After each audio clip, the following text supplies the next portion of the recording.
সুপ্রিয় শিক্ষার্থী বন্ধুরা, আমরা যদি ফন্টের মধ্যে অর্থাৎ হাইড্রোজেন, অক্সিজেন, a+b² এই ধরনের লেখা আমরা হরহামেশাই দেখে থাকব। তো এখন কথা হচ্ছে এই ধরনের লেখা আমরা কিভাবে করব। এর জন্য দেখুন, আমরা H2 হাইড্রোজেনের ক্ষেত্রে 2টা নিচে নামবে। তো আমরা কিভাবে এই কাজটি করব, এর জন্য আমরা প্রথমে 2 সিলেক্ট করলাম। এরপর আমরা এইখানটিতে ক্লিক অর্থাৎ সাবস্ক্রিপ্ট এইখানে ক্লিকের মাধ্যমে আমরা এটি করতে পারবো। এটাকে বলা হচ্ছে সাবস্ক্রিপ্ট।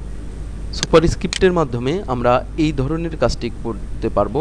এর জন্য প্রথমে 2 সিলেক্ট করে আমরা এইখানটিতে ক্লিক করার মাধ্যমে এই কাজটি সম্পন্ন করতে পারবো।